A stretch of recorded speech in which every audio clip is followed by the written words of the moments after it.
Okay. P K Gopan, എന്തുകൊണ്ടാണ് ഈ 20% എന്ന കുറഞ്ഞ മാർക്ക്? എന്താണ് ഈ 100 ദിവസം കൊണ്ട് സർക്കാർ സ്വീകരിച്ചതിൽ നിങ്ങൾ വിമർശനാത്മകമായി കാണുന്ന ഏറ്റവും പ്രധാനപ്പെട്ട കാര്യം?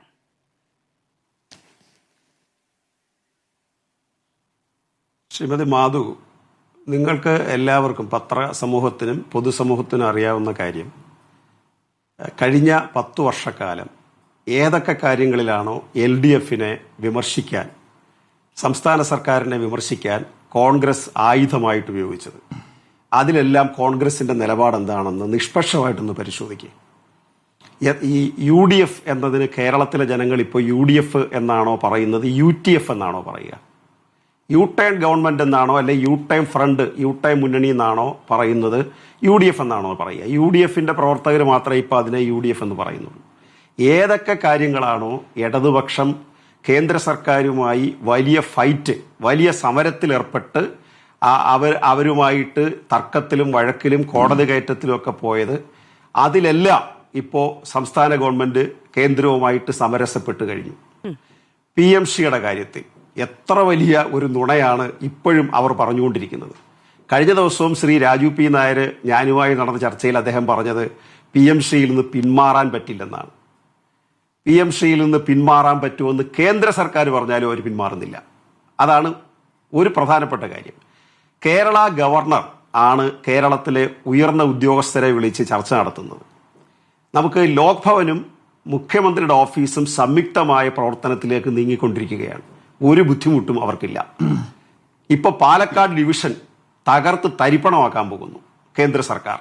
അപ്പോഴും അവരുമായിട്ട് ഒരു സമരത്തിനില്ല, ഒരു ഫൈറ്റിനില്ല എന്നാണ് പറയുക. കടമെടുപ്പ്, ശ്രീലങ്കയെ പോലെ കേരളം മാറാൻ പോകുന്നു എന്ന് പറഞ്ഞ് കേരളത്തിനെതിരായിട്ട് വലിയ ആക്ഷേപം ഉന്നയിച്ചു. അവരധികാരത്തിൽ വന്നിട്ട് പരിധി പുറത്ത് കടമെടുത്ത് കഴിഞ്ഞു. എത്രയാണോ കടമെടുക്കേണ്ടത് അതിനേക്കാൾ പരിധി വിട്ട് കടമെടുത്ത് കഴിഞ്ഞിരിക്കുന്നു.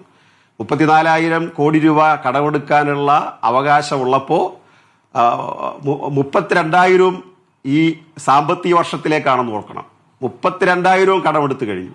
ഇനി സാമ്പത്തിക വർഷത്തിൽ എത്ര മാസം ഉണ്ടെന്ന് ശ്രീമതി മാധുവിനറിയാം.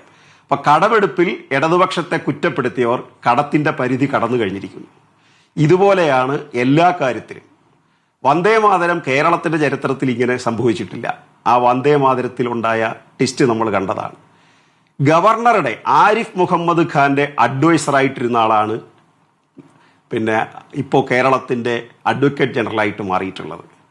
ഉന്നത വിദ്യാഭ്യാസ വകുപ്പ് സെക്രട്ടറി, അതുപോലെ സെനറ്റിലേക്ക്, മഹാത്മാഗാന്ധി യൂണിവേഴ്സിറ്റിയുടെ സെനറ്റിലേക്ക് ആളെ എടുക്കൽ, ഇതെല്ലാം തന്നെ ഏതൊക്കെ ആരോപണങ്ങളും ആക്ഷേപങ്ങളുമാണോ LDFനെതിരായിട്ട് ഉയർത്തിക്കൊണ്ടുവന്നത് അതിലെന്തെങ്കിലും ഒരു നിലപാട്.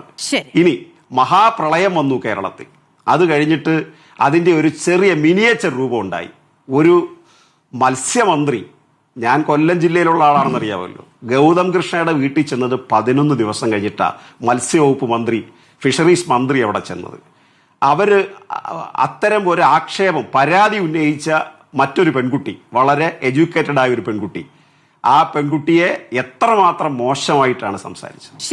ശ്രീമതി മാധു, നിങ്ങൾ ഉൾപ്പെടെ ആഘോഷിച്ച ഒരു കാര്യമുണ്ട്. പിണറായി, അല്ല, ഒരു വാചകം പറഞ്ഞ് അവസാനിപ്പിക്കുക. പിണറായിയുടെ കടക്ക് പുറത്ത് നിങ്ങൾ ഉൾപ്പെടെ ആഘോഷിച്ചതാ.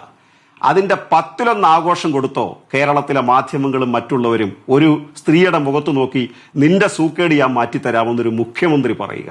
ഒരു പഞ്ചായത്ത് മെമ്പർ പറയുമോ ശ്രീമതി മാധു കേരളത്തിൽ ഒരു സ്ത്രീയുടെ മുഖത്ത് നോക്കി? അത് UDFലോ LDFലോ ആയിക്കൊള്ളട്ടെ, ഒരു പഞ്ചായത്ത് മെമ്പർ അങ്ങനെ സംസാരിക്കുമോ? അധികാരത്തിന്റെ ഏറ്റവും താഴെ തട്ടിൽ നിൽക്കുന്ന ഒരു ജനപ്രതിനിധിയാണല്ലോ ഒരു പഞ്ചായത്ത് മെമ്പർ. അത്തരം മോശമായ പദപ്രയോഗങ്ങൾ മുഖ്യമന്ത്രിയുടെ ഭാഗത്തു നിന്നുണ്ടായിരിക്കുകയാണ്. എന്തൊക്കെ കാര്യങ്ങളാണോ LDFനെതിരായിട്ട് പറഞ്ഞത് അതെല്ലാം തിരിഞ്ഞുകുത്തുന്നു എന്ന് മാത്രമല്ല, LDF ഉയർത്തിക്കൊണ്ടുവന്ന ഒരു വികസന പരിപ്രേക്ഷ്യവും ഒരു മുന്നേറ്റവും കുറയ്ക്കുക. നിന്റെ സൂക്കേട് ഞാൻ തീർക്കാം. അതിന്റെ ക്ലിപ്പിംഗ്സ് ഞാൻ മാധുവിന് അയച്ചു തരാം. ശരി. കേരളത്തിൽ പബ്ലിക് ഡൊമൈനിൽ കിടക്കുകയാണത്, എല്ലാ ചാനലുകളും കിടപ്പുണ്ടത്. ശരി. അതിന്റെ അത് സംശയമുള്ള കാര്യമാണെങ്കിൽ നമുക്ക് ഈ ചർച്ച തീരുന്നതിന് മുമ്പ് തന്നെ അയച്ചു തരാം. ഓക്കെ, ശരി.